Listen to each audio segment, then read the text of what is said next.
SIR का मुद्दा जमकर गरमाया हुआ है। संसद के विंटर सेशन में इस मुद्दे पर चर्चा जारी है, जिसमें सत्ता पक्ष और विपक्ष खुलकर अपनी बात रख रहे हैं। सभा प्रमुख अखिलेश यादव ने भी इस मुद्दे पर मुखर होकर अपनी बात रखी और सरकार के खिलाफ मोर्चा ही खोल दिया। पूरे भाषण के दौरान अखिलेश सरकार पर हावी नजर आए और साथ ही तंज कसते हुए उन्होंने बताया कि आखिर यूपी में एसआईआर क्यों करवाया जा रहा है। तो संसद में एसआईआर पर क्या कुछ बोले हैं सपा चीफ, जानने के लिए देखिए ये रिपोर्ट। संसद के शीतकालीन सत्र के 7वें दिन सरकार एसआईआर और चुनाव सुधार जैसे जरूरी मुद्दों पर चर्चा के लिए राजी हुई और इस मुद्दे पर चर्चा भी की गई। इस दौरान उत्तर प्रदेश के पूर्व मुख्यमंत्री और सपा प्रमुख अखिलेश यादव ने भी सख्त तेवर में अपनी बात रखी। लोकसभा में अखिलेश करीब आधे घंटे बोले। उन्होंने दो टूक कहा कि हमारी पार्टी 2024 में सबसे बड़ी पार्टी उभर कर आई है और इसका परिणाम ये है कि एसआईआर फेस करना पड़ रहा है। असली एसआईआर किसी का होने की जरूरत है तो चुनाव आयोग का खुद है।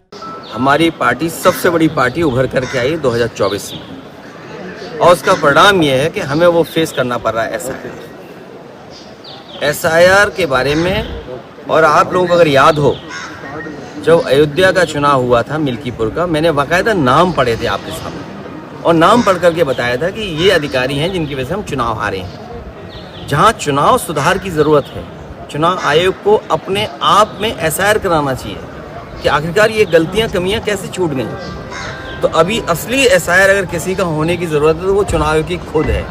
उन्होंने चुनाव आयोग की भूमिका पर सवाल उठाया और पूछा कि चुनाव आयोग निष्पक्ष क्यों नहीं है। ये चुनाव जीते जाते हैं, हारे जाते हैं, लेकिन जिस संस्था की जिम्मेदारी निष्पक्ष रहना, वो आखिरकार संस्था निष्पक्ष क्यों नहीं है, सवाल ये है। लोकसभा में एसआईआर और चुनाव सुधार पर चर्चा के दौरान अखिलेश ने रामपुर उपचुनाव का मुद्दा उठाया और चुनाव आयोग पर गंभीर आरोप लगाए। उन्होंने कहा, जिस इलेक्शन कमीशन से हमें ये उम्मीद थी कि निष्पक्ष काम होगा, निष्पक्ष कार्रवाई होगी, वो हमें नहीं देखने को मिला। रामपुर उपचुनाव में वोटिंग के दिन, जिस दिन वोट पड़ रहा था, उस दिन हम लोगों ने देखा कि किस तरह से पुलिस और प्रशासन इस बात पर लगा हुआ था कि कोई वोटर घर से नहीं निकले। पहली बार बीजेपी वहां से चुनाव जीती। एक एक घटना की सूची हमने चुनाव आयोग को दी थी, इसके बावजूद चुनाव आयोग ने कोई कार्यवाही नहीं की।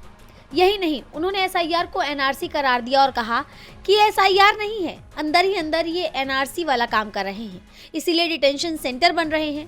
जिस तरह संसद में सरकार के खिलाफ मोर्चा खोलकर चुनाव आयोग पर सवाल उठाए गए, उसे देखकर ये कहा जा रहा है कि बीजेपी और चुनाव आयोग दोनों मुश्किल में पड़ गए हैं। डीबी लाइव की रिपोर्ट। हमारे चैनल से जुड़े रहने के लिए यूट्यूब पर टाइप करें डीबी लाइव, सब्सक्राइब बटन को क्लिक करें और बेल आइकन को दबाना न भूलें ताकि खबरें आप तक पहुंचती रहें। देखते रहिए डीबी लाइव, क्योंकि यहाँ हैं खबरें लगातार।